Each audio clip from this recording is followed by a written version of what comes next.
Sometimes, when some crimes go slipping through the cracks, you must rely on a sensational corporation of chipmunks to pick up that slack. We are here to celebrate not one, but two Rescue Rangers games, but let's begin by exploring how Chip and Dale went from feisty rodents to the Disney Afternoon's most capable gumshoes.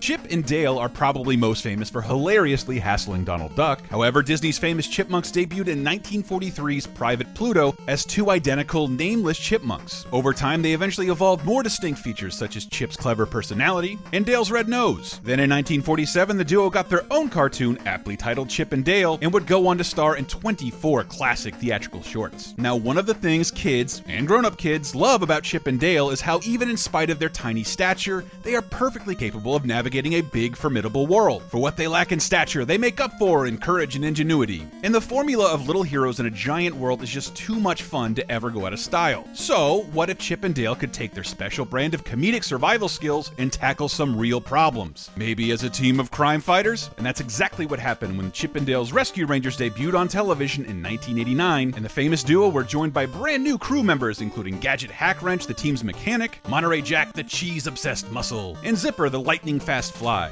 Rescue Rangers was an immediate success on the airwaves, but back then we 90s kids had an even bigger question on our minds. Where's the game? In 1989, the DuckTales game came out and fans were blown away. It reviewed well, it sold well, and most importantly, Capcom's DuckTales lived up to the legacy of its television source material in a way very few video games did back in the 8-bit days. And that meant the Rescue Rangers game had a tough act to follow. Fortunately, we're here talking to you right now because Capcom's Chip and Dale Rescue Rangers game more than lived up to that challenge. With its immaculately tight controls, the game felt faster than almost anything players had experienced before, and for the time, the visuals were way better than what we were used to. And no matter how well you think those details hold up all these years later, the major detail Rescue Rangers included helps it stand out to this day. Not only could you choose between playing as Chip or Dale, you could play as both at the same time, making for one of the best co-op experiences of its day. Rescue Rangers had another uncommon game mechanic up its sleeve too. Instead of equipping Chip and Dale with a singular weapon, the chipmunks had the ability to pick up numerous items in the environment to chuck at enemies. And since each stage is littered with wooden crates, enormous apples, or metal blocks, players had an infinite amount of ammo they could hoist above their heads and throw to their heart's content. Even better, you can also duck inside certain items you're carrying, shielding Chip/Dale and acting like a free hit. You could even call it one of gaming's first adorable approaches to a cover system. You should feel free to experiment, because the nature of Rescue Rangers branching levels means you'll have to play the game more than once if you want to see everything. And since almost all 10 of the game's enormous levels feature an incredibly fun climactic boss fight, being thorough is totally worth the time. So, whether due to the authentically colorful and cartoony sprites, a rather ingenious combat system, or the inspired two-player action, the original Chip and Dale Rescue Rangers was embraced by players, fans of the Disney Afternoon cartoon show, game critics, and went on to become one of Capcom's best-selling games of the early 90s. Rescue Rangers 1 remains beloved to this day, so it might surprise a few classic gamers out there that there is indeed an epic follow-up you might not have played. Not unlike DuckTales 2, which is also included in the Disney Afternoon collection, Chip and Dale's Rescue Rangers 2 was unfortunately released after the television show was ending its run on the Disney Afternoon syndication block and when the 16-bit era was in full swing. As a result, Rescue Rangers 2 fell under a lot of fans' radars. But hey, it's back and officially playable for the first time since 1994, so you can all see firsthand why this sought-after sequel fetches a pretty penny on the collector's scene. Similar to the first game, you'll travel to numerous Little Big levels, where restaurant countertops and refrigerators may as well be the most dangerous locations on the planet, hurling objects to stave off baddies all the while. Or you could even toss your own partner if you're feeling super competitive. But of course, Rescue Rangers 2 comes to the table with new ideas and level types, such as a timed escape mission, an Airstream floating section, and even a chipmunk-powered minecart level to add a little more variety. Better still, the colossal boss battles that conclude stages make a return, but overhauled to be a little more challenging and intricate, featuring more elaborate attacks, patterns, and some additional environment factors. Seriously, if you're a Chip and Dale fan and you haven't played Rescue Rangers 2, you really should. Either way, fans of the Disney Afternoon, Capcom, and Rescue Rangers are in for a real treat on April 18th, when the Disney Afternoon brings a double shot of Chip and Dale to PC, PlayStation 4, and Xbox One, along with Tailspin, Darkwing Duck, DuckTales 1 and 2. All 6 games have been newly optimized with added features, such as a handy rewind button, boss attack modes, and a treasure trove of Disney Afternoon goodies via the in-game museum.